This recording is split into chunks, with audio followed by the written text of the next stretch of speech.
Why do you think that people love films about weddings so much? I mean, okay, they're so really, feel-good. you know, never having been married, right? Are you married? I am. Oh, okay. So you had a wedding, right? 8 years next month. I had a wedding, but if I had to do it all over again, I would elope. You would elope. My parents Yes. eloped. Yes, My I would, parents if I could do it all eloped over to again, Vegas. smaller, intimate. Yeah, yeah.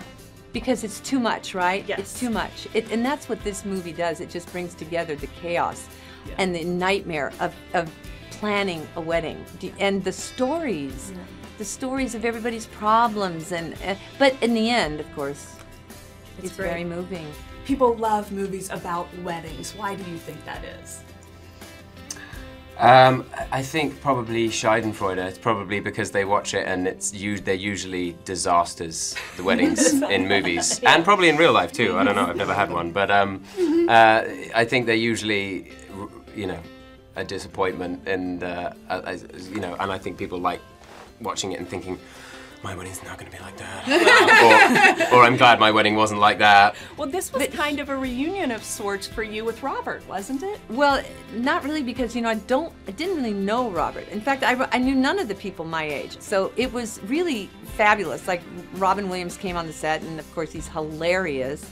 And, you know, to get to know Robert De Niro, it was really a pleasure for me, because he's so not what I thought he was. Yeah. Well, do you know what I mean? He's a good person. So the fantasy of Robert De Niro, well, it was you well, got the to know him on a fantasy that I different had level. in the past was that he was unapproachable. Yeah. He was kind of a god at that time, the True. acting god. True. He and Pacino. What kind of advice would you give to someone who is about to take that step, that plunge, and walk down the aisle? I was really particular about my own wedding because I wanted to avoid all that kind of drama, and I just felt like, you know, the smaller and more intimate the group, the better, because the bigger and bigger and bigger it gets, the more room for chaos, I guess. Would you give similar advice to, say, someone in the entertainment industry who's trying to balance it all, say a Kelly Clarkson, a Jessica Simpson who's about to get married? Yeah. Oh, that's right. I thought she was. Yeah. Oh, that's right. That's right. Remember that? That's right. I remember now. I was reading it in one of my subscriptions to everything. Your People magazine.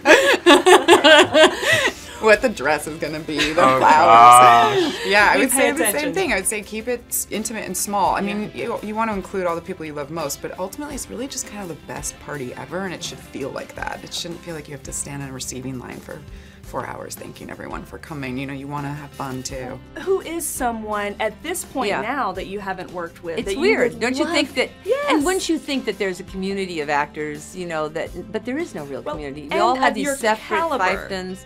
And of your caliber, you know, all of you together like that. But who would you want to work with moving forward that you haven't gotten to work with yet? who would I like to? Ryan Gosling. Good one. Wouldn't we all, Diane? I'm sure there's a part for me and Ryan. I see it. Yeah, no, I would love to work with him.